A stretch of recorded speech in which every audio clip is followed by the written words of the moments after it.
Okay, well, welcome to the December National Heritage Area Best Practices Call. As you've probably been aware from the emails, this call is slightly different from usual. We're going to do a couple things a little bit differently, and Liz is going to go over a couple of those when she starts her slideshow, which if you want to pull up, Liz, you can go ahead and get that started. But we are going to have questions throughout the training today. Liz is going to have specific time. She's going to stop and take questions. But if you have a question as we're going along, please type them in the chat and I will be able to bring those up to Liz's attention when we get to a break. So if you have a question, just type it in the chat. But we will be taking questions periodically throughout today's presentation. We are going to go a little bit longer than usual. Our normal call is about an hour. Today's we are aiming for about 90 minutes. And we're going to get through as many questions today as possible. And the other thing I will remind you, this is being recorded. So if you have to jump off and you need to come back and listen to the rest of it, it will be up on our YouTube channel probably by tomorrow, and I will send that out. And the other thing that I would add is that please share. If you have what you think is a good example, or Liz says, how do you do this? And you think this is something you do really well, please feel free to share with everyone else so we can learn more about reporting. For some people, this is their first year ever doing it. For others, they've been doing it for a long time and probably have some really great things that they could share about the process. So today's presenter needs very little introduction. Liz Vehmeyer works in the National Park Service office in Washington. And without any further ado, I'm going to turn it over to her to talk about the annual data collection forms that we submit each year to the National Park Service. Liz? Thanks, Heather. Just want to double check that you can see the PowerPoint. Okay. Yeah, first off, like Heather said, my name is Liz Vehmeyer. I'm an assistant coordinator with the Heritage Area Program in Washington. And first, I want to thank Heather for working with me on today's presentation and kind of being willing to have this as a topic for the best practices call, because this was an idea I had of doing a training and it seemed to mesh really well with the timing for the December call and for this kind of annual cycle that we have this reporting. So thanks, Heather, for working with me on this. And also I just want to say hi to the familiar faces and hi to some of the other staff members that maybe I haven't ever met in person. Great to see the participation in this call, and I really hope, as Heather mentioned, bring up any questions you may have, and we can kind of make this interactive as we go on. So, start. So the purpose of this call and this training really is to explain why the NHA program collects this data annually. And also to provide guidance on how to fill out the forms, both guidance from myself as an NPS person, but also from your peers at other heritage areas on how they go about preparing the forms. And then the outcome would be of the NHAs having a deepening understanding of the use of this data and then how to fill out the forms. And like I mentioned, this was kind of a initial thing with thinking with the 6 new heritage areas that were designated in 2019. This is the first year that they'll be reporting using these forms. And so initially it was always kind of like, oh, we should do a training for them. And then it was like, well, we should broaden it because there's been other staff changes at heritage areas. Maybe, I'm not sure how much you guys share with each other in terms of how you prepare to fill out the forms. So in talking with Katie and Heather, we thought this would be a good platform to kind of open it up to everyone and not just the 6. So some housekeeping, some of this will be repetitive from what Heather said, but just want to make it clear again. This is being recorded. Please mute your microphones. You can use the chat function to ask questions during the presentation, but I do have certain question and answer pauses throughout the presentation that then we can kind of have a conversation about. And Heather will look at the chat for questions for me. And then the slide deck will be provided after the meeting. As Heather mentioned, tomorrow, the recording will probably be available, but I also will provide the slide deck in case you know exactly where you want to go in the slide deck. when you're filling out the forms and just want to look at that as opposed to kind of scrolling through a recording. So on the agenda, doing some basics about the annual data collection. So those W's, the what, why, when, and where, and then kind of how this information is used. So there's kind of two aspects to the how the information is used, but then also the how of how to fill it out. So then I'll do a breakdown of both forms, the part 1 and the part 2. And then hopefully as maybe throughout or at the end, we'll hear more of specific best practices from NHAs on how they fill this out. So what is the NPS annual data collection? When we say this, we're referring to two different forms, and kind of in the office among ourselves, kind of within Katie and myself, and when Martha was here, we just usually refer them to as a part 1 and part 2s. So the part 1 is the funding report, and part 2 is a progress report. And some of that terminology may be familiar to you in terms of the reporting that you have to do under your cooperative agreement when you receive the federal funding. So the wording may be similar, but really these are separate forms from that.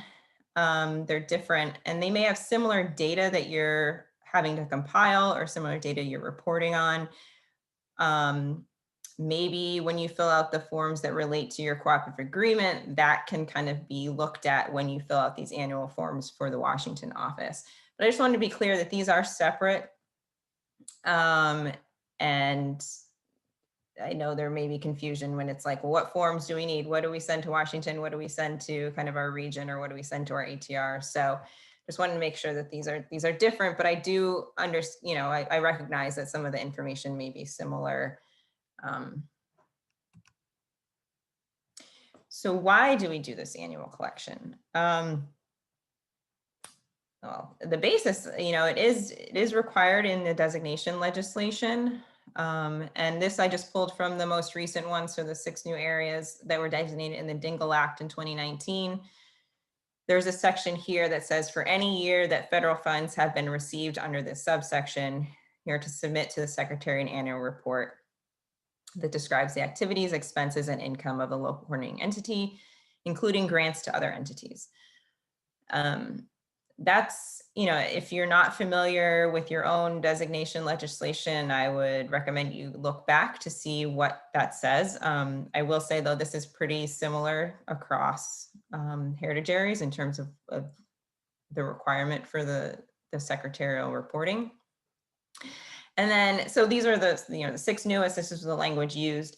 I did go back to look at the Illinois and Michigan Canal National Heritage Corridor legislation to see, since that was the first one designated. And that created the commission, and the commission also had to report annually to the secretary. And then when the commission changed over to the association, it also noted the association has to report annually to the secretary. So this has been kind of from the beginning and is in the most recent as well. But kind of going to a little bit more recent, kind of a little bit more perspective, I guess, on this annual reporting process. In 2003, there was what was called a survey of baseline indicators, or a questionnaire that was put out to heritage areas. And that was just that, to try to get a baseline of what activities the heritage area was doing, kind of how they were implementing management plans, and funding sources, and then kind of the expenses, like how are you spending the federal money that you're receiving. And from there, the idea was that then there'd be information collection annually. So we have this baseline, and then we can, as the years go on, kind of refer back to the baseline. How are you progressing? How are these successes showing? And then in 2012, there was a working group created that consisted of Park Service and heritage area folks to look at performance-based reporting, and created a pilot program of forms. So starting in 2013, started to kind of take the look as to what they look like now. But in that pilot program, the idea was that there would be multiple years you would report, and some of you probably remember, At the end of the report, there was always kind of a, please give us feedback on this report. What questions worked, what questions didn't, what would you change? And so in gathering that information, they refined, the Park Service refined the forms over those 3 years. And then with kind of this final version in 2016, and the idea there was that that would be the version that went up to get OMB information collection approval. How do I succinctly talk about that? So the OMB collection approval is that, you know, if you're going and asking the public to submit information to the federal government, they need to assess what that burden is on the public to provide that information. And so you go through this process of getting their approval. And Heather, Scott, and Pashier had started that process in 2016. When I came to the program in 2017, that was one task I took over to kind of carry on. And without wasting too much time on this, it is a bureaucratic process, so it has taken a while. It is still in process. But I did send a summary of kind of where we were at back in September of 2020. So I sent it to the executive director. So if you're a staff member, maybe you didn't see it, but I did kind of give a general summary on what was happening with that. But in part of this process of getting OMB approval, like I said, you have to kind of do these estimates of the burden to the public to fill out these forms. And so in order to get some of that data, I had to go out and ask a subset of heritage areas for information on how long does it take you to fill out the form, both forms, and then kind of, do you provide this information other places? Do you think the format of this works? Those types of questions, so that the federal government can understand, I think really getting down to it, is this necessary? And if it is necessary, is it not too much of a burden to ask this information? So this is what came of doing a survey of a select, it was 9 heritage areas, that the Part 1 funding form takes about 10 hours. The Part 2 progress report takes about 40 hours, with a total estimated number of burden hours to be 2,700. That also includes the amount of time it takes for the Park Service to process the form, review the forms, compile the forms, and put that together. But out of that process and getting some feedback during that mini survey was also understanding, there probably needs to be training on these forms as well. And that could be a requirement that comes out of us getting the approval. So initially, if the timing was if this had happened faster, that process would be done. The new heritage areas that have to report this year would have to also get training. So it all kind of wrap up. And it was one of those situations where it's like, we can't wait for the OMB process anymore. Let's just do training and kind of see what more questions may come about, and us provide a better kind of the guidance and what we're supposed to do in the national program. But the recent steps, there was a 60-day Federal Register notice. So the Federal Register is a spot where kind of a notice that the federal government can use in terms of like this, a form approval that's proposed, or a change to a regulation or a change to a policy. So it first happened where a 60-day notice went out, and that happened in May to June. And then the next step is there would have to be a 30-day Federal Register notice, and then the formal submission to OMB for the approval. And I double checked with our contact last week, and he said it's still moving through the NPS DOI process before it would be sent to OMB. So whenever I find that out, I'll let you know. But that's where we're at right now. So who is involved in the annual data collection? Here at the top, I listed different people, but at the bottom, I really wanted to show kind of that relationship. So on the left, I have that it really will depend on an individual NHA's process for filling out the form. But people I thought could be involved, obviously, is the NHA executive director, the authorized representative of the entity, and they fill it out maybe with help from their own staff. Your partners you may ask, that's why I have a question mark, you may ask your partners if they need to submit any more information relating to, I don't know, grants you submitted, the grants you awarded to them, or events or programs that they put on with you, to get some of that information to fill out the form. So that's why I have that on the left, is kind of maybe possible people that are involved on your end. Then it gets submitted to the NHA program in Washington, or what we call WASO. But then I have the arrow going down in the middle that you should copy your regional NHA coordinator and an ATR, who's the agreement's technical representative, who may be different from your regional coordinator, just to keep them in the loop and let them know that this was submitted. Like I said, it is a form required by Washington, so it's not that the regional folks are necessarily going to be the ones compiling the information or reviewing it, but it's more of a heads up to them so they're aware of what's going on too. So when does this annual collection happen? The Washington office sends out the call for submissions to executive directors and any secondary contacts that we may have, or other staff members. And then we CC the regional coordinators as well, so they're kept in the loop. This typically happens at the end of November, beginning of December. This year it went out on Wednesday, December 2nd.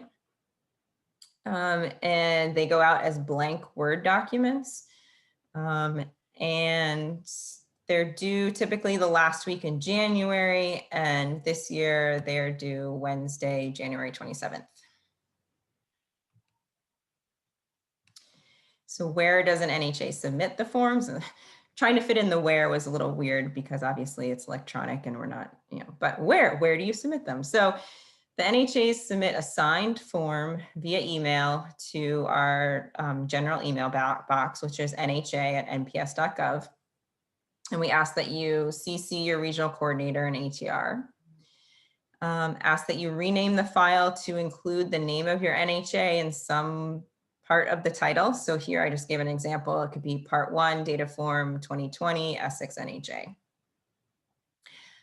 You will receive an acknowledgement email back that they were, that I received them, and thanking you for the submission.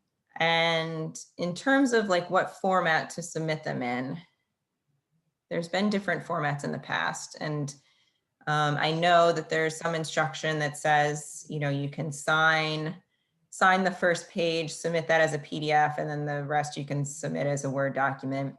Some people submit as a signed PDF. Some people submit as a signed Word document that they scanned in as a PDF. I find it the easiest if you save it as, you fill it out as a Word, but then you save it as a PDF and sign that. But again, I understand maybe different people have different, abilities or access to different ways of how to sign it and fill it out. So that's the easiest for me in processing it. Also, I should have noted this more on a bullet point, but it's also helpful if you submit them as two separate documents. I know sometimes people will scan it all and it just comes in as one file. It would really be helpful if you split it up and just submit the Part 1 separately in the file and a Part 2 separately in a file. And then down here, we had a question come in before, so I was able to kind of put it in, but can we submit these via Grant Solutions now that NPS is live on Grant Solutions? This year, we're going to stick with just submitting via the email to the nha@nps.gov.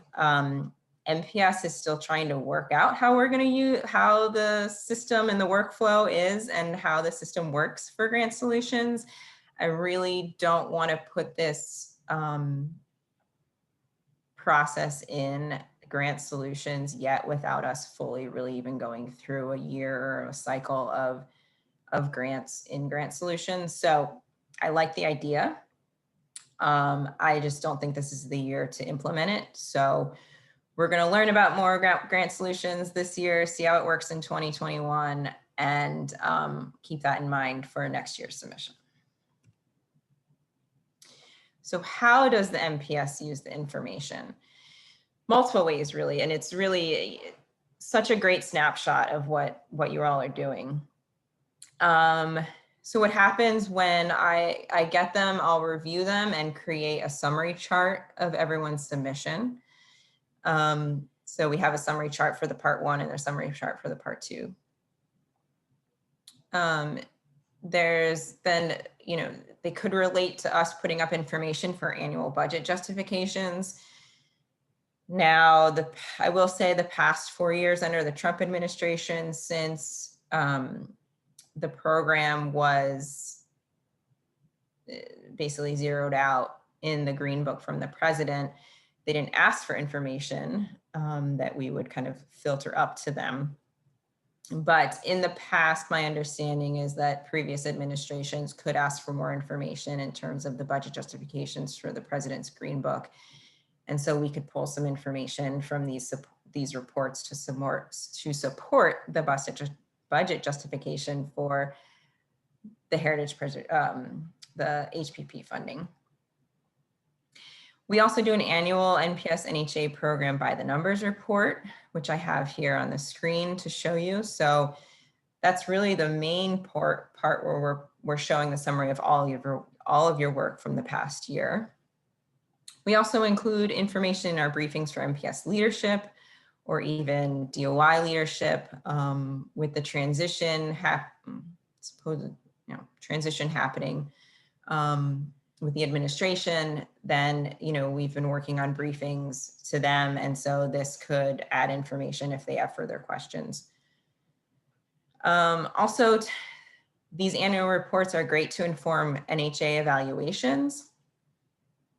And so it's like, again, trying to show baseline and then what has happened over the years, kind of increased successes or increased partnerships, increased funding sources, diversity and funding sources. They're great documents to provide to the evaluators. Also helps us as the Park Service to better understand the needs of you across the whole country. Can help us think about maybe, what do we need to do in terms of the next year for trainings, for helping to, coordinate on other workshops, or putting you in contact with the next bullet point here is connecting you to other NPS programs or partners that may be able to help with a project that you're maybe in phase 1 in. Is there a way to connect you to someone that can help with phase 2 or other funding sources that may be able to help push a project or program over the line? And also kind of in terms of MPS partners, as a Park Foundation interested in they put out an initiative, and then we can look to see what are NHAs already doing that could add to that initiative, or what have they done in the past that maybe they now have like potential to do more in if they partnered with the foundation. And then there's an annual NPS volunteer hours call. So there's an NPS volunteer coordinator. They've reached out to our program in multiple years now to get annual data on your volunteer hours. And so that usually happens in September, October, which doesn't naturally match up with our reporting that is due in January, but it's still provided to them. So they still have it in terms of looking at parks and MPS programs that engage volunteers. One of the main ways, or I guess more frequent use of this information is in informational material or presentations that we give about the program. Here I've just provided 2 examples. On the left is a PowerPoint presentation that was given to the MPS's Denver Service Center in 2019. So myself and Alex Hernandez, who is the regional coordinator in Denver, gave a presentation to the Denver Service Center about, generally about the program. And what I did was I pulled best practices or examples from these annual reporting, forms, and highlighted one here. You'll see on the left, I highlighted youth programs. And then the one in the middle here, I highlighted to show kind of their diverse match sources and how you're working on organizational sustainability. And this was given to Denver because when a congressional feasibility study is required of the Park Service, it typically is done by the Denver Service Center. So this was a way to try to like inform them a little bit more about the program. So if they're looking at the feasibility criteria and potential area to become designated, they understand what our heritage area is doing now to carry out their legislation and their management planning. So it gives a better sense of like, if there's an organization in this potential area, do they have the capacity to do these types of things? They also have helped with management plans in the past as well. So to get them to understand a little bit about what heritage areas across the country are doing in terms of actions and goals in their management plan. But having those reports like at my fingertips to give them specific examples was really, really helpful. The other thing is like, so that was kind of internal ways that we provide information internally to other Park Service folks. But then there's also kind of external presentations we may give. And this is an example that I thought really cool and unique, is that Martha Raymond had given a presentation to a delegation from Nepal in 2018. And she was, NHA program was one of other programs that were presenting, but I looked back at her presentation and she specifically was using, accomplishments and successes that you noted in your own annual reporting. So I thought I'd pose a question to you, and I think there's been stuff coming through the chat. Sorry, I haven't been looking. That, how does the NHA, how do you use this type of information? So I invite you to answer that in the chat. Okay, Liz, we've had a couple questions come in. So while people are chatting or typing in. Yeah. Okay, so one question was, is it okay to use an electronic signature on the reports? Okay. Yes. And then, all right, so another person says the annual data collection reports only require descriptions of activities, expenses, and income specifically related to National Heritage Area funding, correct? Is it just for NHA funding, or if they have other funding sources, do they need to include those as well? Are those other funding sources part of your required match? Then yes. Okay. Okay. More questions are coming in. Okay. Oh, by the way, we have had quite a few people ask to, they were having issues with some of the acronyms, and people have been filling those in. So just, I'm sorry. As you move forward, you might actually say what things are versus just using the acronyms, because that has created some confusion. Okay, hold on, more coming in. Was there something that, I'm assuming someone was able to answer the acronym questions? Okay. I think so. ATR and like a couple of several people put things in the chat. So I think that's answered at this point. Also, someone wants to know if they can get a copy of the presentation that was sent to the MPS Denver Service Center, in addition to the one we're going to share, this one that we're doing through. I could probably send that. That's fine. Okay. Yeah, you can send them to me and I'll include them in the email, the follow-up email tomorrow. Okay. All right. Okay, here is another question. Are these reports something, so the reports part 1 and 2, that has been or could have be shared with elected officials, say with our, like as in heritage areas, respective senators and staff? Like that the heritage we could, yes, that I would believe that we as a national heritage area could share them with elected officials. That was the question. I don't see why not. Okay. All right. It's your own, here's the thing. We're not going,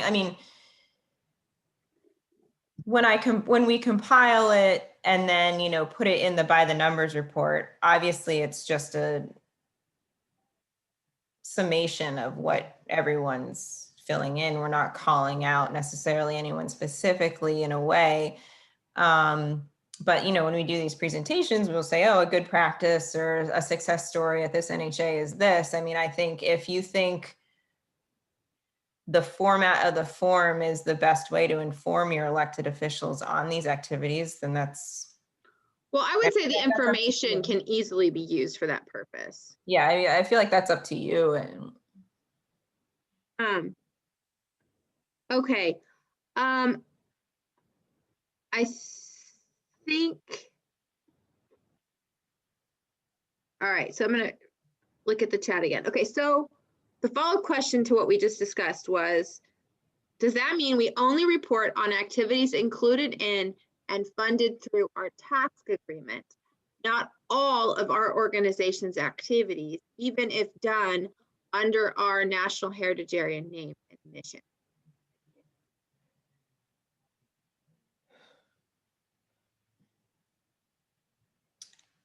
I could go a little bit more into this, but I think specifically really what that relates to the part 2 form, because that's where it's asking more about details of activities. Okay. And the part 2 form is to kind of show progress and implementation of the management plan. Right. I think if there is a section on the part 2 at the end that says other activities, and if that's a section that feels better to put in some of that, I think that could be appropriate. Okay. And someone did put in the chat that they use to answer the question that you'd ask of them is that they summarize the data they collect in part 2 and use it in a report that they send out to, and it just moved to, they send it out to their trustees, partners, and elected officials. There are so many questions coming in. I tried and I would also say we do that too at Abraham Lincoln National Heritage Area. We create 2 reports. Like we create a summary of a report for our partners every year, and basically because we submit it to them, and so basically our report to Park Service is very similar to that report. The data is the same, so we just share it and compile it as a way for our partners to know what is going on within our heritage. Yeah. Okay. I mean, that's why I wanted to ask the question. I mean, Heather and I talked a little bit among ourselves when we were planning for the call, but I really was like, I hope that in the collection of this data, because I understand looking at the burden hours and the estimated time it takes to fill these out, that there's a way to use this information other than just feeling like, oh, this is just something I have to submit to the Park Service. Like, I hope that it's information that also is useful to you, like informing your trustees, informing other partners in your community, and informing elected officials. Like, I hope there's a larger use than just feeling like, oh, it's just a form I have to fill out. I hope you feel like it's useful in another way for your own organization. So. Okay, so there's another specific question that's come in. As a new National Heritage Area, we won't have an approved National Heritage Area Management Plan done until later in 2021. So we also don't have an organizational sustainability plan to report on. Do we skip that? Also, hold on, I'm trying to. Also, on part 2, with no management plan yet, do we report on any of these items? So as a new heritage area, if they don't have a management plan, could you speak to that a little bit, Liz? Yeah, I actually have that on a future slide. So okay, we can hold that then. Yeah.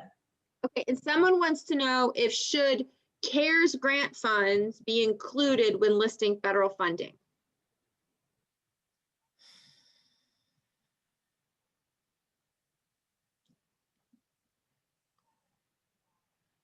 Yeah, that's a good question. Do you want to hold that one and get back to address it later? Yeah, I mean, I feel like if it is, it would be on the part 2 where it asks about leverage other federal sources. Because it's not through the actual heritage area funding. Right, but it is helping support you as an organization and helping you carry on with your heritage area activities. So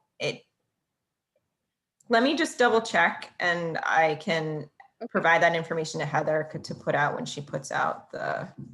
Yeah, and if we have to, we can hold off to even the beginning of next week to send out the reminder email with the follow-up email. Okay, I think we're caught up on questions if you want to go forward, Liz, because I know you're going to address the question about Yeah. what to fill out. So I think we're at that juncture. Okay, hold on. Let me just write down the CARES Act question. Okay. And also, I'm sorry. I thought I could see the chat as when I share my screen, but it's not popping up. So unless you know of some way to show it up, but I can't. So I appreciate it. As long as you're not in full screen. I'm sorry. You should be able to, as long as it's not in full screen mode. Hold on. Hold on.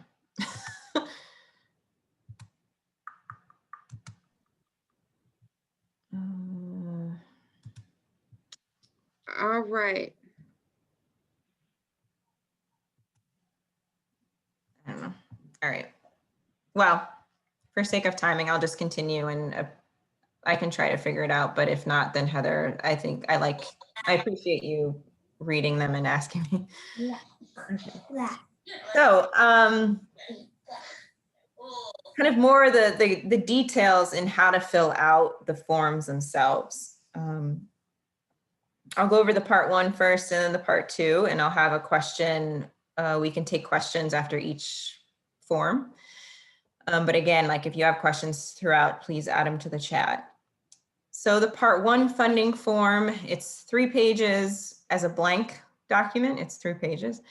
It asks about staffing levels, your HPP funding and your match, sustainability planning, and then accomplishments, challenges, and any needs.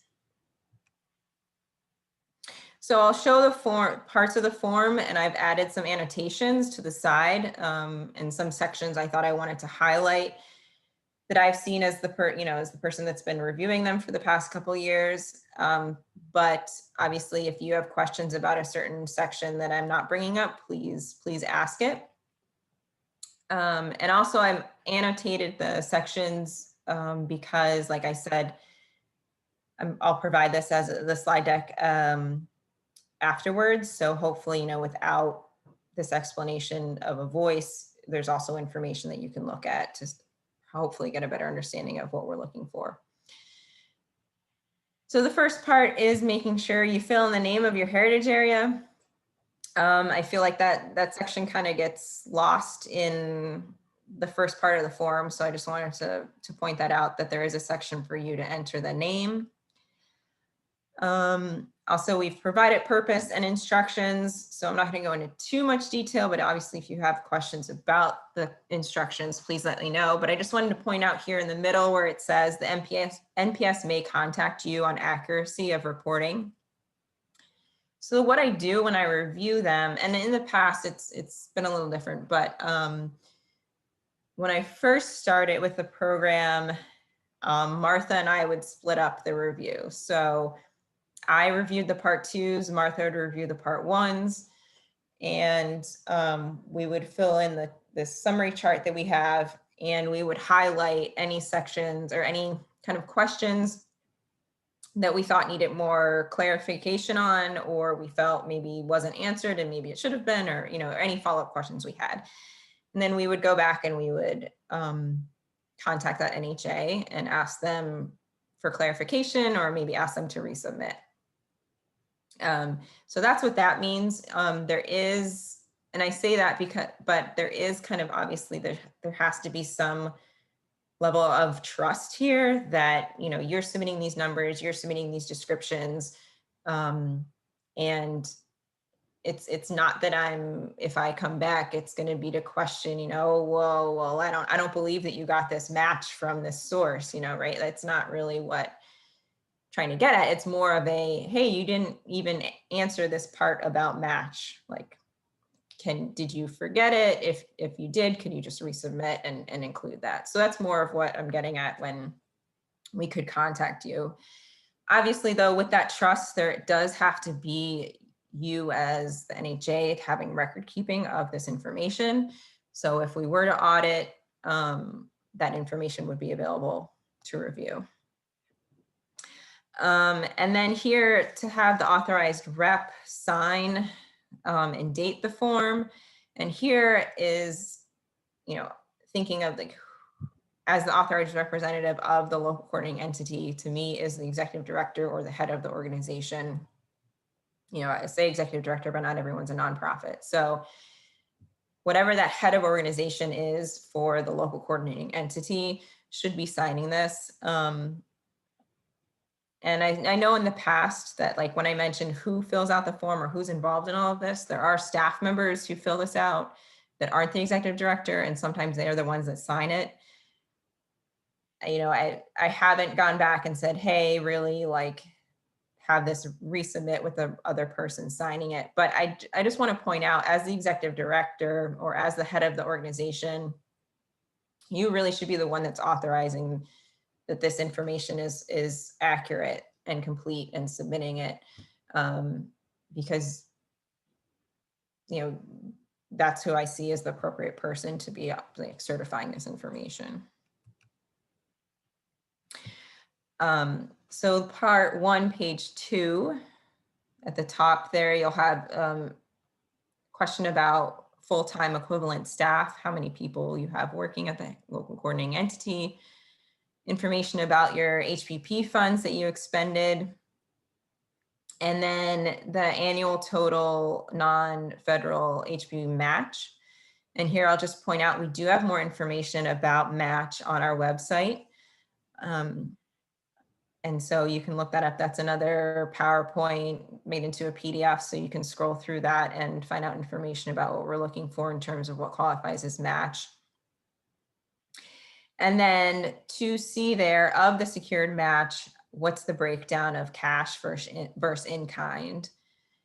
And there, I just point out, because it's something I've looked at before, is that the cash plus the in kind should equal what's in 2B. It's pretty straightforward, but just thought I'd mention that, so they kind of relate to each other. And then 2D is where we're asking you then to break down the sources of the match. And here, in terms of like best practices and how should you fill this out, what you should do. Again, you probably have your own processes for how you account for match, and I leave it to you to figure out how's the best way you can compile that and put it into this form. I will say, I went through and I looked at some examples of how folks do it. Some people write a narrative and it's just like a paragraph. And for example, I think Hudson River Valley does that. Let's see, I wrote some down. Abraham Lincoln does a bullet point list. Essex and Last Green Valley do a spreadsheet where it's they put in here, they say see attached spreadsheet, and they put it at the end of the part 1. So it's with it, officially submit it with it. And that is, when you have a lot of different sources of match, that might be the option you go with, and that's fine as long as you remember to attach it. And there, the spreadsheet would note source and maybe what program area that funding went to. And then Arabia Mountain actually in the past has inserted a table or chart directly into the document. And that's fine as well, as long as the pertinent information is there. Organizational sustainability planning. Here, I just wanted to note that you're answering either 3A or 3B, depending on your organization type.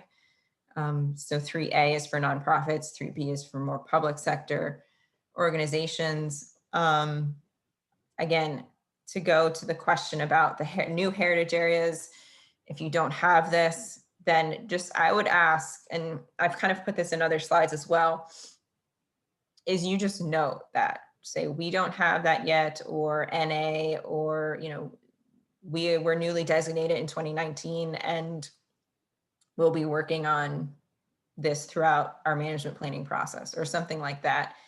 At least acknowledge that you acknowledge the question, so I know that it's not like I have to go back and be like, oh, I don't know, I feel like they didn't fully fill out the form, and go back and ask you to fill it out, where you're like, no, I filled it out, that wasn't applicable to me, just so I know and I'm aware. So that's what I'd recommend for that section for those who don't have that yet. Or maybe some of the new heritage areas were already, you know, kind of walking the walk, talking the talk, and we're kind of operating as a heritage area already. And also we're already existing organizations. It wasn't like your organization was created kind of through the designation legislation. So if you have other types of plans or other types of documents or processes that generally relate to organizational sustainability, I would note those as well. So the last page of the part one is basically narrative sections. So we have accomplishments, challenges, unfunded projects or program needs, and then organizational sustainability accomplishments. For the accomplishments, I would say, don't forget about October to February. I mean, I was looking back at this and I was like, oh my gosh, like obviously with COVID-19 and the pandemic, a lot, you know, this year is just different. And then I was like, oh, but if we're reporting on a federal fiscal year, then really it starts in October. And I'm sure there's a bunch of great stuff you guys were able to do from October to February. And so I just wanted to remind you of that. But another accomplishment could have been, you know, did you pivoted to pivoted educational programming or sub-grant programs during COVID-19, and it turned out to be a success or an accomplishment. Then maybe did you have challenges of having to pivot to educational programming and sub-grant programs during COVID-19? I mean, I see, you know, both of those could be mentioned. It could have been a challenge, but also a real accomplishment in terms of looking back on how you were able to succeed during that time. So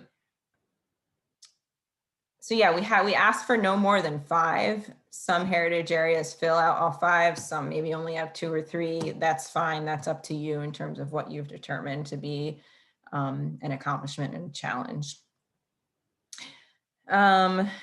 I also wanted to point out on here, organizational sustainability accomplishments. I thought, you know, some people do this, some people don't, but I see this as relating back to the plan that you had noted on the previous page.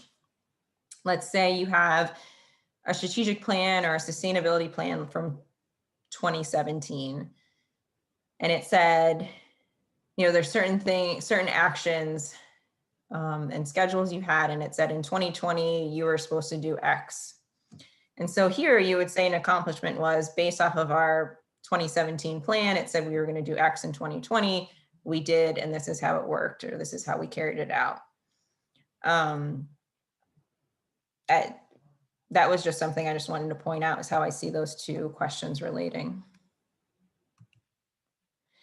And then a more specific example is from Hudson River Valley. Thanks to Scott and Dan for letting me show this as an example. Here, I think, you know, they do a good job of summarizing their accomplishments. I like how they bold the title of the accomplishment. So right away you can see and you can go and you know exactly, you know, even if you just wanted to know what type of accomplishment or program they're highlighting, you see the title and then you can read for more information. They also do a good job of noting the partners involved and the funds involved. And here, you know, they chose to do 4 accomplishments, so they didn't do a full 5. That's fine, like I said. A challenge they note is that they had an unfilled staff position. So that's an example of a challenge you could note.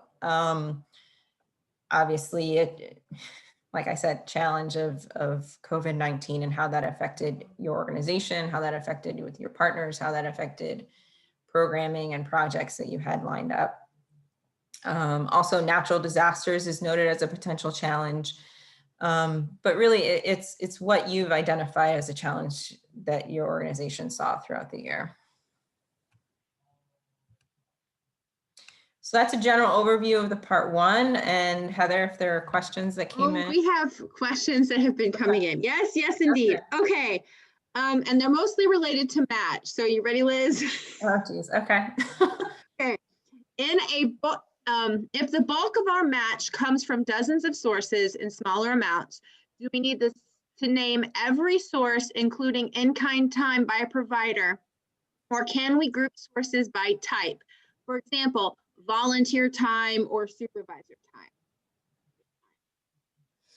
And I'd be happy to read that again because it was long.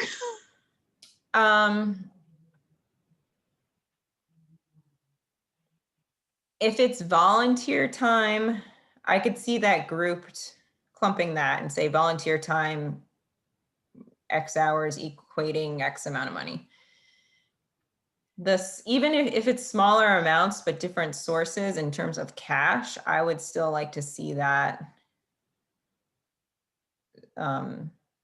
listed separately. Okay. Okay. And if that's the case, then, then you go the route of saying see attached and you have a spreadsheet versus trying to fit it all in a narrative in that section. All right. Okay, here's your next question. Okay. Okay, our fiscal people have expressed concern about the word secured at 2B. It's not unusual to have arranged for a match in one federal fiscal year. For one federal fiscal year, but to not expend those matching dollars until a later federal fiscal year. Yet the implication in 2B seems to mean expended. What are your thoughts? Right. So it could be secured with, someone saying we will put in $10, but you only use 5 of those 10 in this year. That's my assumption of what the question is. So what do we note? Do we note 10 or do we note 5? Okay.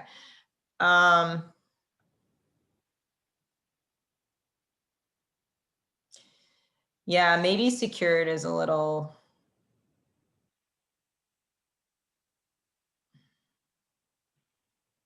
Needs more clarity. And I'm going to save the chat. So Liz, if you want to go back through and make some responses, we could send that out too. Like you could respond to the questions because I know this is putting you. That might be helpful too. But in general, I would think I would think of it more of expended because we're looking to make sure you made the 50-50 match or whatever your required matches for via your legislation. Okay. So that's how secured versus expended. I understand the confusion. All right, there are more. Well, I think that one too, this is Katie, like if you've drawn it down, then you should have had your match secured too, or to, it's 1 for 1. So Congress appropriates 325, but in that fiscal year you draw down 250. So we're not asking what Congress appropriated, we're asking what you drew down. So if you drew it down, it's supposed to be with your match as well. So I'd say, as Liz said, with the legislation, it's 1 for 1. Okay. Thank you, Katie. All right, next question. Okay, so it says this is to be reported for this fiscal year. So let's just say FY20. Okay, but our actual performance and drawdown of funds doesn't conform to that same those calendar months. Are we reporting for the budgeted fiscal year or for literally the months October through September? And honestly, don't they get to choose if they're doing federal fiscal year or calendar year? Yeah, so the part 2 asks you to specify what year you're reporting off of. The part 1 is asking you to do federal. And Katie, you can jump in but I see it as reporting from October to September. And I understand that your funding may not come, your funding for that fiscal year doesn't come October 1. It's not available to you October 1. That's why the question is more about throughout that October to September, how much HPP money. I could go back to the exact question, but understand that you may have more than one fiscal year's money available to you in a period of October to September. Yeah, I think I answered it, but basically October to September is what, because we, like, when we're reporting, because when people report in the Park Service, it's on the fiscal year, the federal fiscal year. So that's why I think here it's like, okay, if we're asking you by the end of January, so basically you've had 3 months to kind of collect everything from September 30th, then report to us in January. That's the main approach here. Katie, do you have? Well, since so many are nonprofits, one of the reasons why we made the deadline January was because if you work on a calendar year, report on a calendar year, it was always just meant to be whatever you do it consistently. So some follow a state year, which is July to July. Some follow a calendar year as a nonprofit, and some follow, do your reporting more on a fiscal year. That it was more just keep yourself consistent, you're reporting the same year after year, versus tied, and just let us know kind of what you're reporting on. That's why initially that we had the January deadline, was so that nonprofits could close out their year and raise a lot of funds at the end of the calendar year. Okay. Yeah, Katie can offer a little bit more of the historical perspective than I can. Okay, there is a clarification question. Just to clarify, and this was for the previous thing you said, Katie, not what you just said, but just to clarify Katie's comments, sounds like a heritage area only needs to provide match equal to the amount of our appropriation that we draw down. So if we had 100K appropriated for FY20, but we only drew down 50K of that amount, we only need to show 50K in match, correct? Thanks for the Yeah, so we're asking how much money of the appropriation did you spend? So like if you give us 325, which was your appropriation, and you really didn't draw down 325, you shouldn't be reporting on 325. It should be whatever you spent and matched. And you're never required to overmatch. That's where also the time and leverage you could say if you brought in additional funds and leverage. But for your own record keeping, dollar for dollar, once you count a dollar as match, it's the match to us, and it comes with the same restrictions as spending other federal funds. And you can't use match for us and match for another federal program or a state program or a nonprofit program. So like the match is like, we own the match once you match it. So, saying you match 12 times honestly doesn't help you, because then you need all the record keeping on that 12 times the match when it's only 1 for 1. You're making more work for yourselves if you quadruple the match. And then you also have tied it up and you can't use it for other matching programs. Okay. All right, so we have some more questions coming in. Someone had a question about matching for 2020. They said that they thought that match wasn't going to be required for 2020 funds. That was just a question. So as far as I know, Congress hasn't passed any legislation saying that. I know the Alliance of National Heritage Areas was pursuing that. The Park Service can't waive anything that Congress hasn't designated us to waive. It is federal law that you match. So if you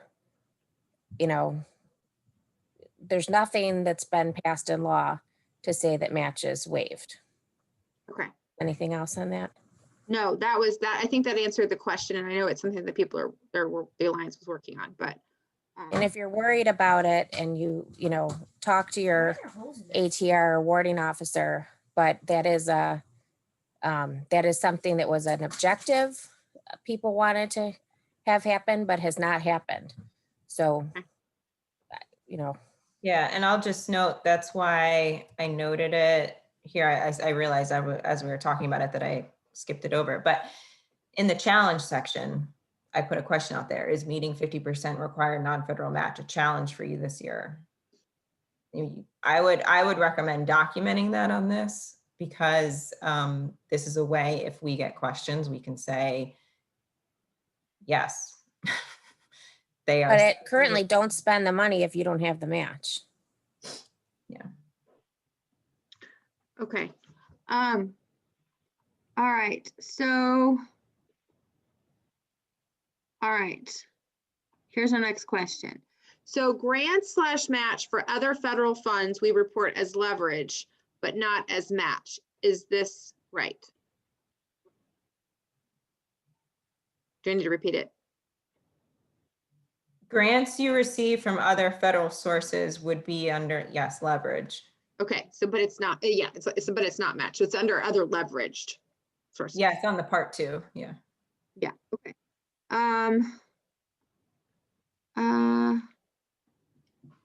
All right, can you briefly explain part 2, question 4 again? On the part 1 form. No, it's part 2, question 4. But we're not 2 there yet, so it must be Yeah. part, maybe they mistyped. Because I think they mean part 1, question 4. We haven't talked about part 2 yet. The organizational sustainability accomplishment. I would assume, but I mean,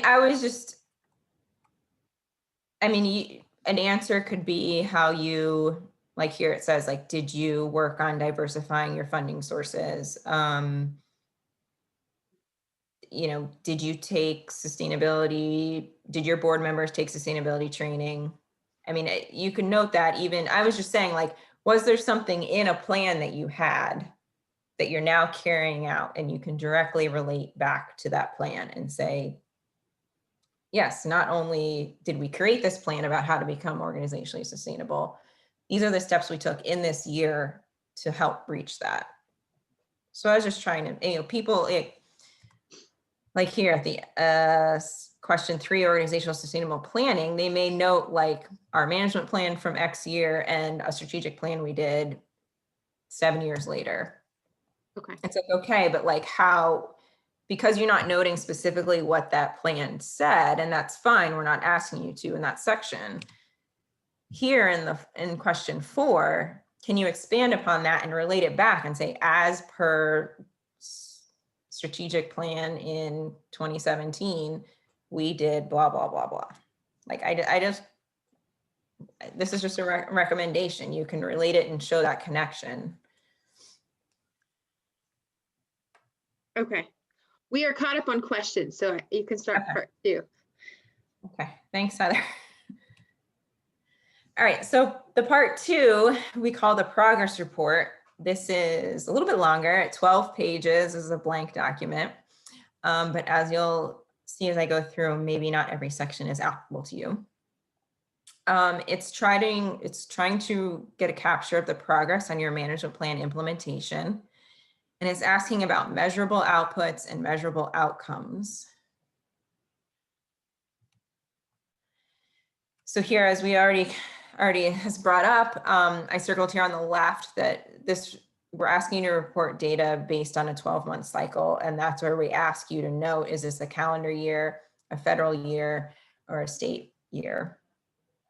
And then I also circled on the top right here again that we may contact you to ensure consistency or accurate reporting. And again, that's just to ask, did you mean to leave this blank, or it looks like you stopped mid-sentence? Did you, can you maybe resubmit it as a full, complete form?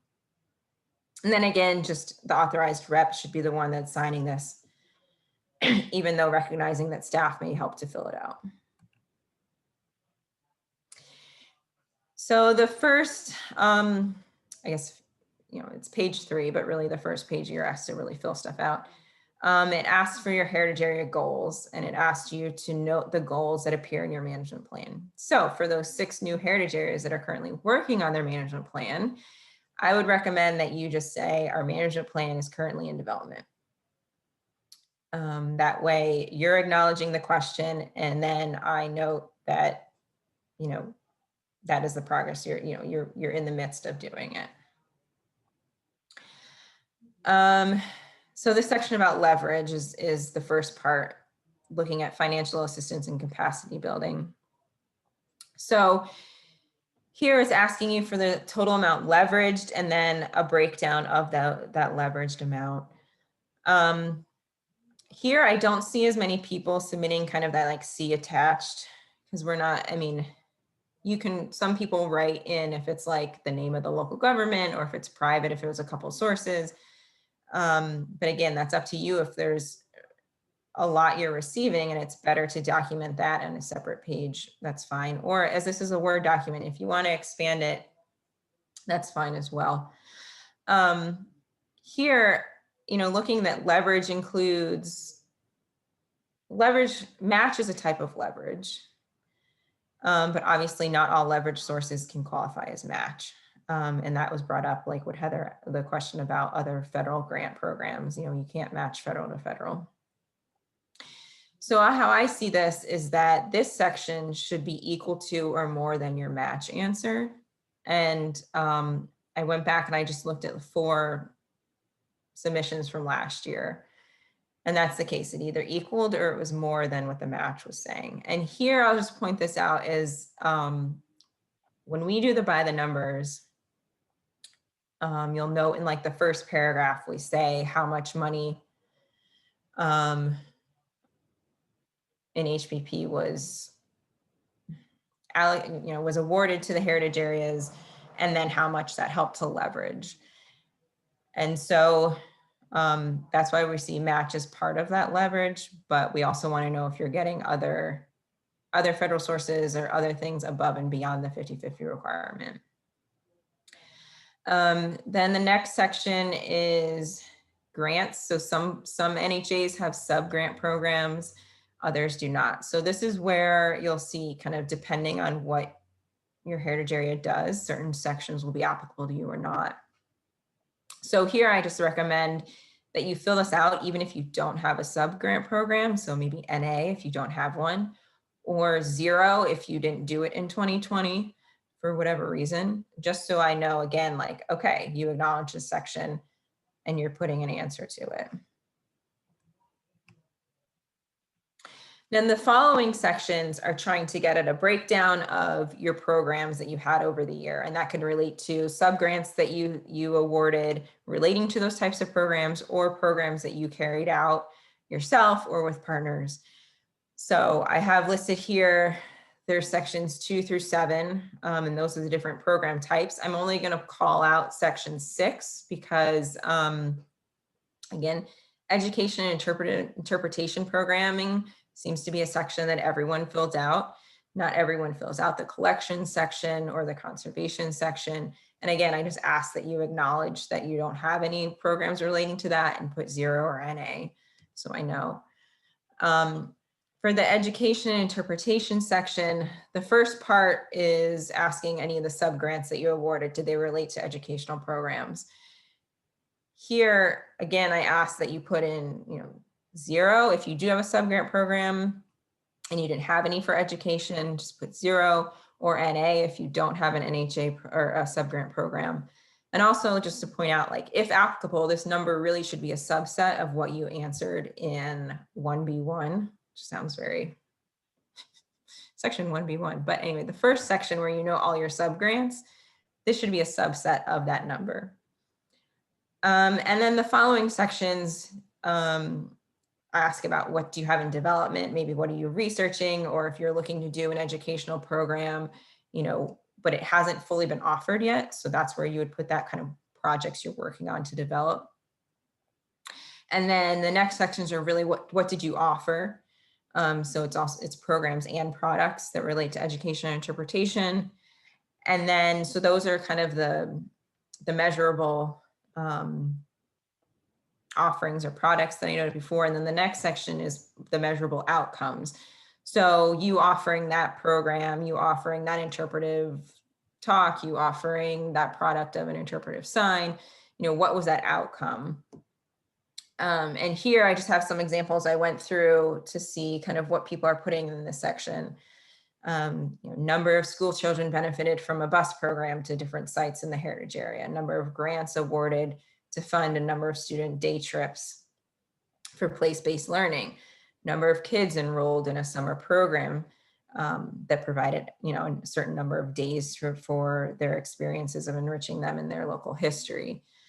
I also see sometimes where people don't answer these, and I think, the longer time I'm here and the longer time I'm reviewing these and understanding them, sometimes it's, again, like I just assume, okay, well, they didn't answer it. I'm assuming they just didn't have an answer for it, versus like they didn't know how to answer it, right? So this training is also to understand how we can better try to provide information to you, or if there is feedback that you would appreciate in understanding. I think this is hopefully starting that conversation more.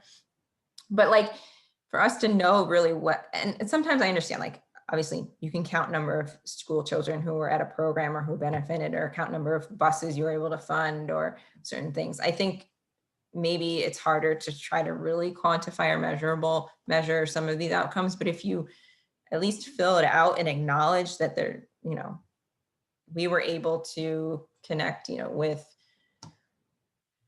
100 people of 3 walking tours of this area. I mean, I really encourage you to think about how you can help promote the measurable outcomes of what you're doing, and not just say, hey, we printed X amount of brochures. I mean, I think really trying to understand what those outcomes are is really beneficial to help us do these briefings up or explain the program to a wider audience. So again, I'll point out what Hudson River Valley did last year for this section. So they do have a sub-grant program. And so out of the total 66 that they sub-granted, 33 of those are related to education grants. So that's good to see that 33 was a subset of the 66 they noted on the first page. And then the types of programs offered were, again, they put the name of the program in bold, which is helpful to understand kind of and guide the reader. They note funding and they note partners involved. The products offered were interpretive signs, online guide to maritime sites, and an ebook, just some I pointed out.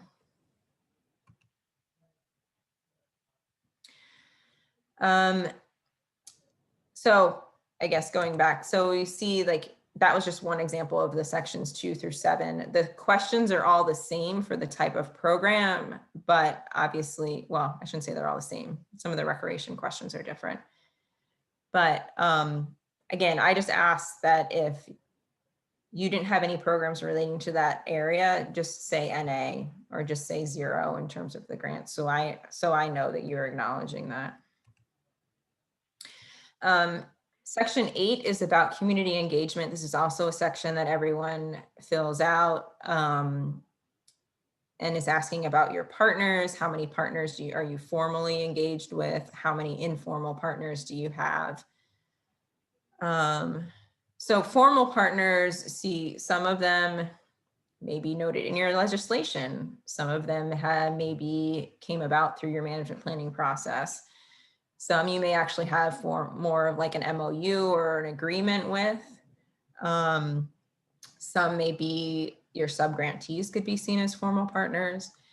Informal partners, maybe someone you had to coordinate with on something but isn't really involved in the whole planning of a project or the carrying out of a program. So maybe, you probably have ways of determining that. I would ask, that would be a question back to you guys, is there a best practice or somewhere you could share that how you determine or how you record these informal partners that you may have throughout the year. Volunteerism is the next section.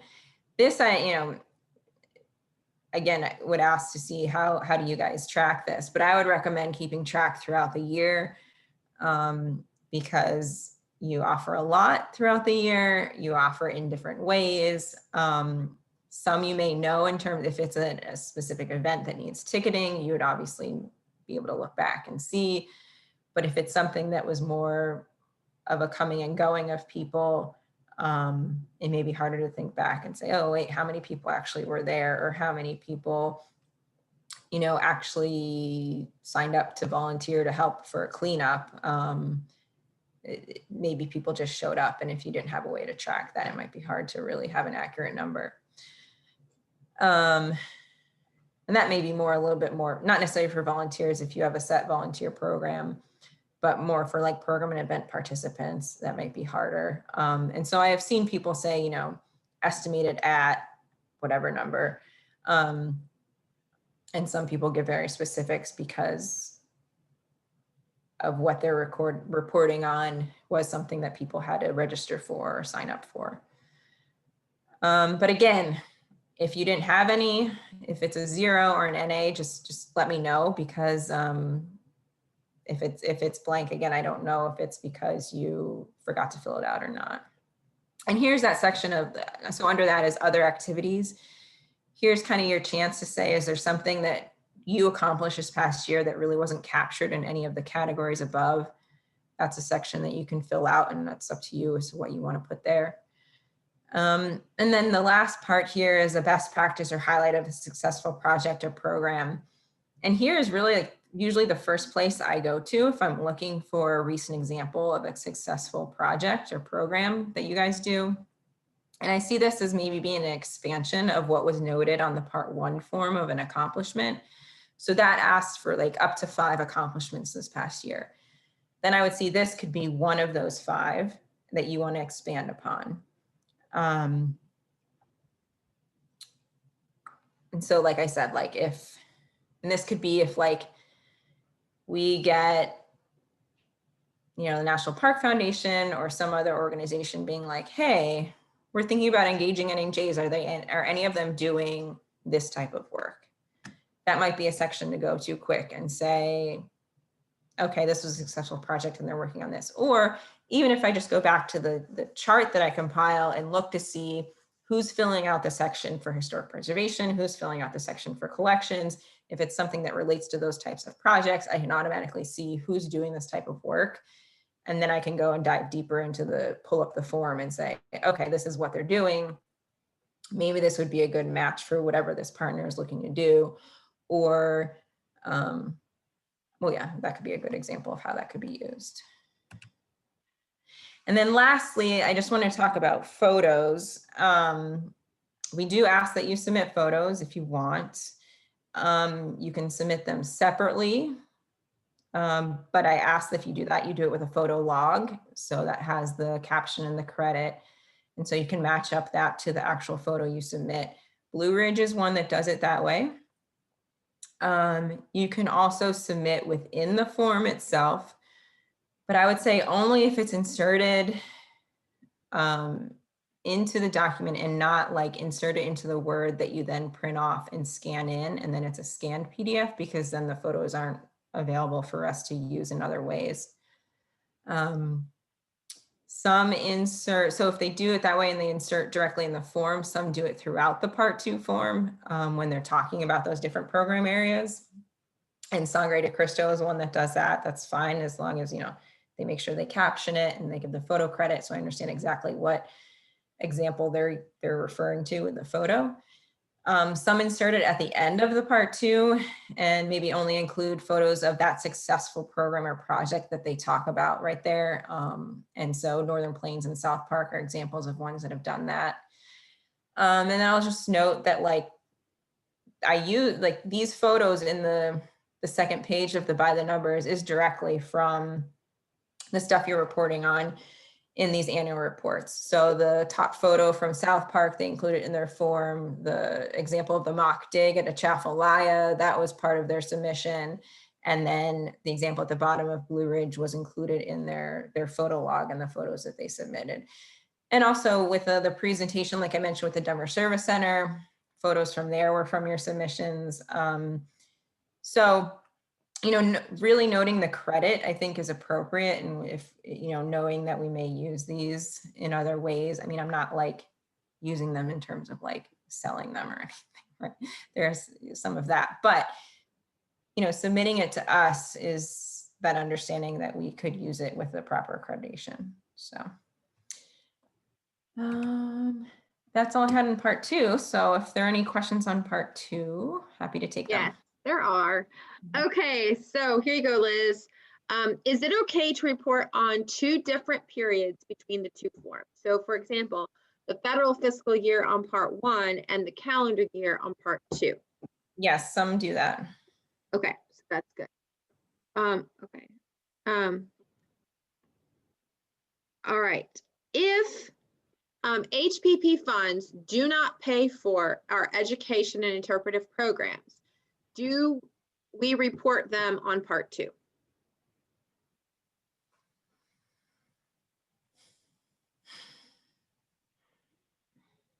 Yeah, this kind of goes back to the question you asked before.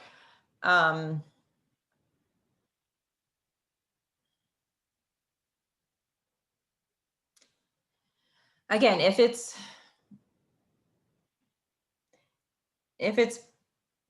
a source that you're noting as your match, I would say yes. If it is something completely separate, I would ask though, follow up of like, does it still relate to you carrying out your management plan?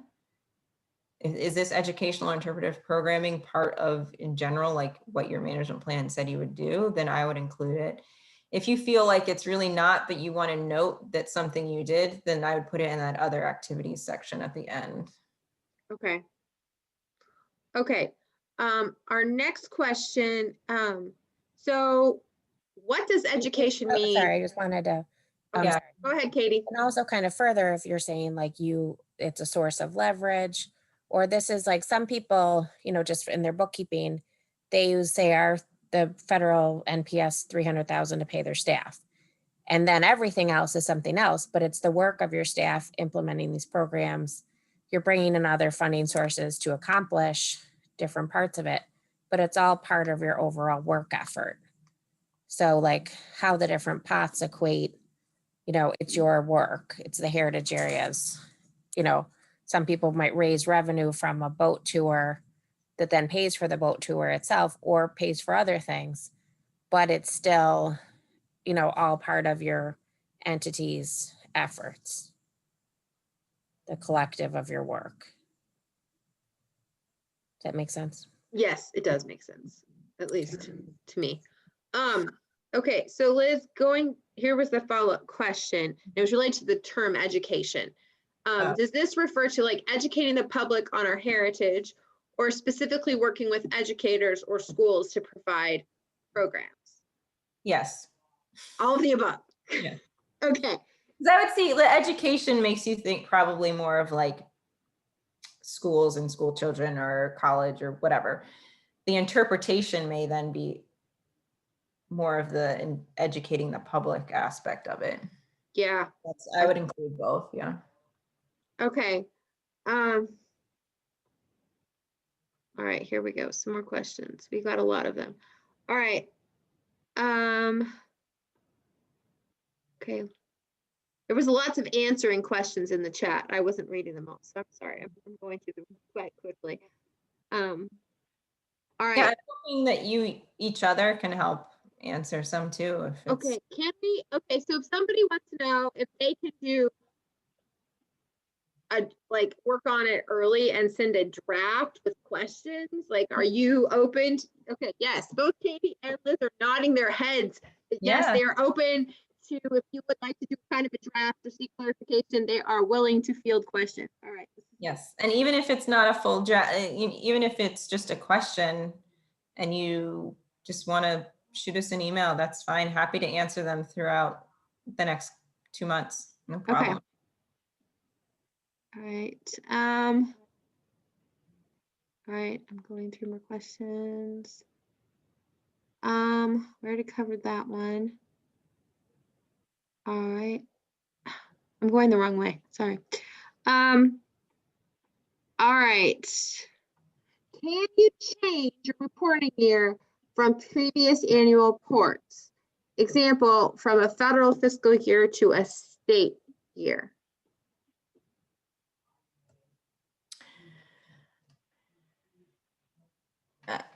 This is my take, is if we are giving you the option, then yes, you can change it. I would just ask that you make that explicit on the report.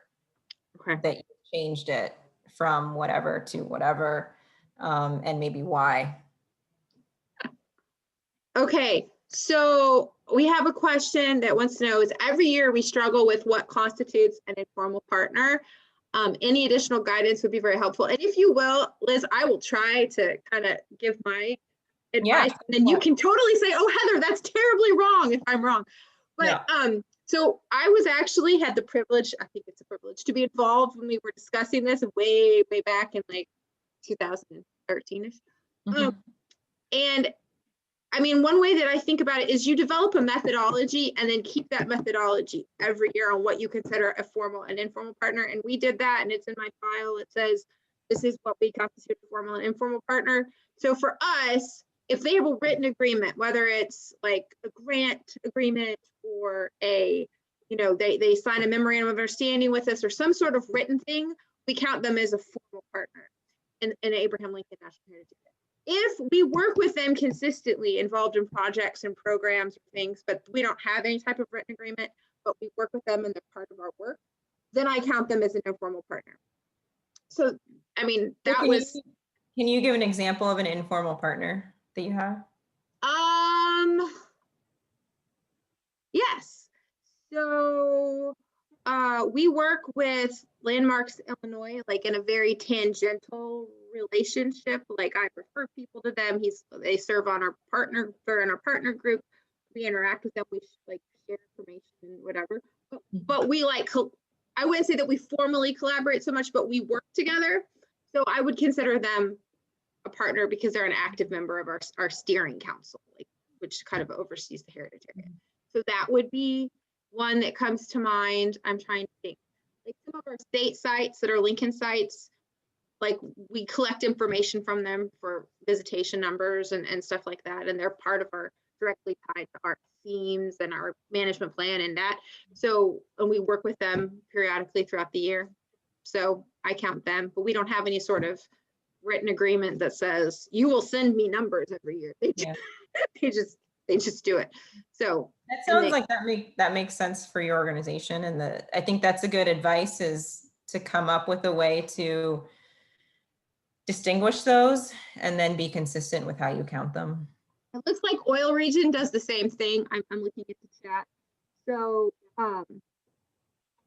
that seems to be, because I remember it took a long time on that, like the working group that was working through that section, it took a long time for us to come up with what we thought was a good way to like define informal versus formal partner. That was a very long conversation. Before you move on, I'll just say the last slide I hear was, you know, best practices from NHAs. So I think I'll go ahead and just stop sharing. Okay.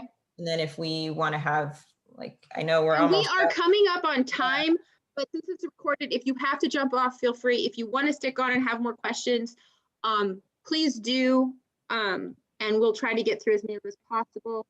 All right, so here's another kind of question, and this is from Blue Ridge. If a state partner organization participates in 2 projects, should the count be 1 partner or 2 partners? We count them as 1, and we try to make sure we aren't counting the same organization multiple times in the partner count. So we're counting the number of partners, not the number of projects, I think. But I can't. Yeah, so make sure you're counting the organization and not the number of times you work with them, if that makes sense. Yeah. Okay, so they're counting the partner, not the number of partnerships. That was the,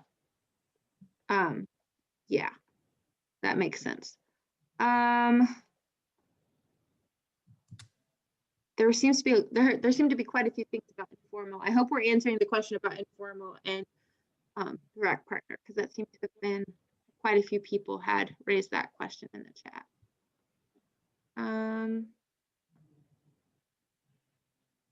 And if anybody else wants to like unmute and talk, that's great too. Because I think we've gotten through most of the questions.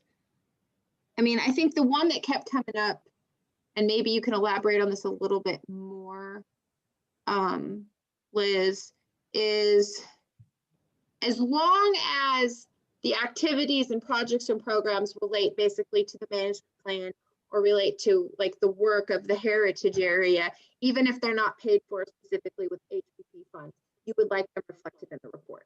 That's Yes. okay. Because that did come up multiple times in the Yeah, I mean, I think I was trying to like, so as that question was asked and then just trying to think a little bit more about it.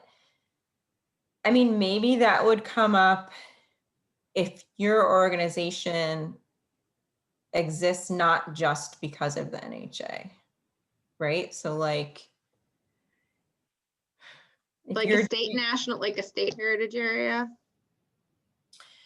No, I guess maybe, I'm sorry to call you out, but like Washington Maritime, because Preservation Washington is a statewide organization that existed before the heritage area. They are identified as a local coordinating entity, but there's other things they do, not just what an NHA does, and based off of, you know, not just what their duties are in their designation legislation. So they do other stuff. So there, I think you'd have to be, you know, them as a new heritage area. I mean, I think something to recommend to them is like looking forward and knowing that you have to fill out these forms, and then, you know, years coming after you finish, and you know, thinking about your management process now is like, is there something that your organization is already doing that does relate to you carrying out the requirements of the legislation and the management planning process? How would you best note those on these forms? And I don't, like I said, I feel like it could probably relate in putting those sections of the section 2 through 7. But if you really feel like it's something separate that didn't necessarily relate to you guys being a heritage area local coordinating entity, but it's something else you did that you feel like you want to highlight, then put it in that other activities section. I don't know, maybe I need a more detailed example to see, but that's what I'm just thinking. If your organization exists and does other things than just the NHA, making sure you're like making clear of what part is the NHA work versus the other. I was Okay. thinking of oil region because Maryland was not in our head too. And if you want to address this directly, kind of like your entity, like heritage area work is like one part of a large umbrella organization.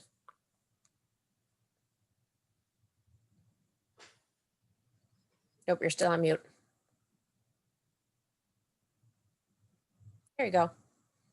The way we divided it up is based on what activities the staff whose salaries are subsidized by NHA funds were doing. We did not include activities done by other staff who are not supported at all with NHA funds. So that was where we drew the line between which projects should be included and reported.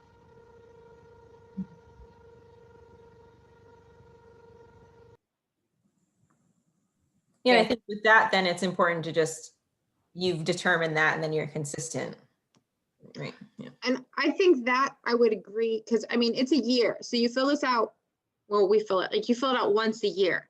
So, and we've been filling it out, you know, for quite a while now. So I can go back and look at last year's report and see how I filled it out and what methodology we used. And we take notes on how we do different things, especially like the matching section.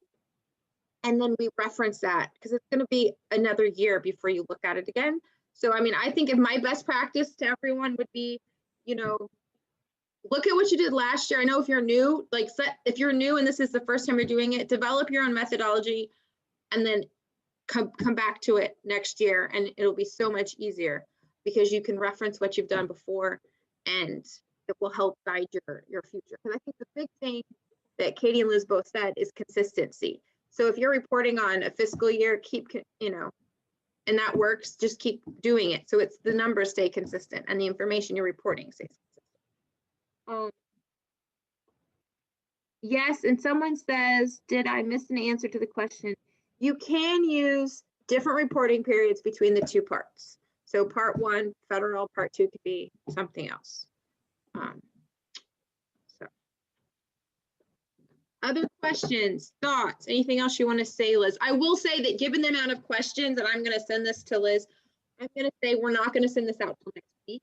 Yeah. So that Liz and I have a little bit of time to get the videos and everything put together before we send it out, but we will send it out, you know, next week so that everybody has time, plenty of time to review the questions and stuff prior to when the reports, before you guys have to start working on your reports. Oh, yes, and we were going to provide a copy of the PowerPoint. Yes, that is going to be available. And I think Liz even said she'd include the Denver service one if that could be of assistance as well. And hopefully she can take a look at the chat, because she hasn't had time to look at the chat and see if she can reply some more specific answers to questions. Because I know there was still a question about CARES funding that needed to be addressed and everything. So I'm going to give one more call for questions and then we're going to wrap it up because we are a few minutes over, but I know this has been very beneficial. I even learned some stuff. I took some notes of things that I'm going to try to improve on this year. So we'll try to do a little bit differently to better fill out the form. Yeah. And I'll just say, I mean, I was trying to look when I was talking to Heather about how we could plan for this. You know, there's a point where filling out these forms needs to work for your organization and how best to do it, right? So like when I brought up the Hudson example, I don't want you to feel like I need to change it and make it, I need mine to look like Hudson's. I was just trying to show a real example. And I mean, I just like it how they highlight the title of it. It's just easy for kind of the reader to go and look and see, okay, this is what they're talking about. Now, if you do it a different way, if you want to do it in bullet points all throughout and not write narrative paragraphs, I mean, that's fine. The form is open-ended enough to let you to make it work for how you feel you need to fill it out. It's more from our perspective is, are you answering the questions? If you're not, is it recognized that these aren't applicable to you? And, you know, a way for us to generally get similar answers across the board so we can show as a whole program the work that you guys are doing. So I hope this was helpful. It was helpful for me even to have to go back and really look at these in a way to kind of, how do you present this? How do you try to offer a training on these forms? And, you know, it's going to, I think, help me in terms of when I review and compile and look at all of this stuff in next year. In general, I will say, you know, we try to put obviously they're due at the end of January. We usually gave a little bit of a summary, you know, a snippet, a teaser of some of the data at the briefings we would do in February with the Alliance, and then also maybe share it with everyone. And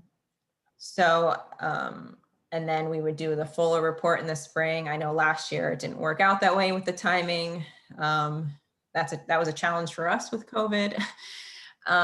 But in general, that's the time frame, is that you submit in January, we give some teaser of the summary information in February, and then March, April is when the full by the numbers comes out. And so that's what we'd be aiming for this year, just to let you know.